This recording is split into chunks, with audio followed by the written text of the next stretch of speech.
شامل کرتے ہیں منڈی بہاؤدین ڈھوک نوالوک سے۔ محمد انور اسٹیڈیم ڈھوک نوالوک میں 2 ٹیموں کے درمیان فائنل میچ کھیلا گیا۔ محمد انور اسٹیڈیم ڈھوک نوالوک فٹ بال کلب میں رائل فٹ بال کلب کے زیر انتظام باقاعدہ 2 ٹیموں کے درمیان فائنل میچ کھیلا گیا، جس میں رائل ایف سی ریڈ اور رائل ایف سی گرین نے حصہ لیا، جس میں رائل ایف سی ریڈ نے 4-3 سے برتری حاصل کی۔ جی جیسا کہ آپ دیکھ سکتے ہیں کہ اس وقت ہم موجود ہیں ڈھوک نوالوک میں انور اسٹیڈیم میں، جہاں پر اس وقت ایک فٹ بال میچ کا ٹورنامنٹ کا انعقاد کیا گیا ہے، اور میرے ساتھ موجود ہیں فیصل بھائی۔ یہ ہم نے گراؤنڈ ابھی یہ نیا بنایا ہے، اور میں نے اپنے بچوں کا، اپنے پنڈ کے بچوں کا جنون دیکھتے ہوئے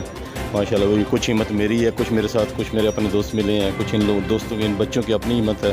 تو اس کے تحت ہم نے بنایا، کیونکہ اس کے کھیلوں کے اسی سے یہ نسل جو ہماری آگے بڑھے گی اور ان کو دلچسپی پیدا ہوگی کھیلوں سے، اور ہماری یہ ساری کوشش اور آج کا یہ ٹورنامنٹ انعقاد کرنے کا مقصد بھی یہی تھا کہ ان کو مزید دلچسپی ہو۔ جو ہمارے بھائی ابھی اس میں نہیں انوالو ہوئے، ہمیں امید ہے کہ وہ ہمارے ساتھ اور ملیں گے اور ہم اس کو بہتر سے بہتر کرنے کی کوشش کریں گے۔ سارے سپانسر جڑے نے فیصل سائی صاحب، انہوں نے اے گراؤنڈ پہلے ایک مطلب کہ صرف ایک ٹبا نما جگہ سی، اتنے انہوں نے سب تو پہلے سن سپورٹ کی تھی، فائنینشلی بھی سپورٹ کی تھی۔ اس علاوہ زمین اس طرح دینا بہت وڈی گل ہوندی ہے، سن فائنینشلی سپورٹ کی تھی، زمین دیتی گئی کہ اساں اتنے گراؤنڈ بنایا، انہوں آباد کیتا۔ اس وقت دیکھ سکتے ہو تسی 40 تو 50 لڑکے ساڈے کول اتنے آگے کھیلتے پے نے۔ یہ بہت وڈی اچیومنٹ ہوندی ہے کہ نشیاں تو دور نے بچے جڑے نے سارے انشاءاللہ۔ پہلے ہمارا یہ نیا اسٹیڈیم جس میں بھرپور کاوشیں چودھری محمد فیصل مسعود سائی صاحب،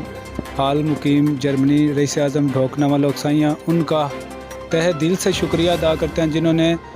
ہمارے نوجوانوں کے لیے یہ گراؤنڈ بنا کے دیا تاکہ نوجوان نسل کھیلوں کی سرگرمیوں میں مشغول رہے۔ اس کے بعد انہی کے تعاون سے ہم نے یہ ٹورنامنٹ کا انعقاد کیا، محمد انور محمود چیئرمین سائی میموریل فٹ بال ٹورنامنٹ، جس میں منڈی بہاؤدین کی 8 بہترین ٹیموں نے حصہ لیا، اور میچوں کے بعد رائل فٹ بال کلب نے اختتامی طور پر یہ فائنل اپنے نام کیا، تو اس لحاظ سے ہم ہر دل سے شکریہ۔ آپ جو ہے نا اس کے علاوہ دوسرے جوانوں کو کیا پیغام دینا چاہتے ہیں؟ اس پیغام سے نوجوانوں کو یہ پیغام جاتا ہے کہ وہ جو نشے آور ادوار سے بچے ہیں ان کے لیے یہ ایک پلیٹ فارم ہے، وہ یہاں پر خود کو پیش کریں، ان میں ایک جذبہ پیدا ہوگا کھیلنے کا، وہ انشاءاللہ نشے سے بچیں گے۔ اور میچ کے اختتام پر چودھری فیصل مسعود ساہی کی طرف سے دونوں ٹیموں میں انعامات اور اعزازی شیلڈ تقسیم کیے گئے۔ مزید اپڈیٹس جاننے اور دیکھنے کے لیے دیکھتے رہیے PNC نیوز۔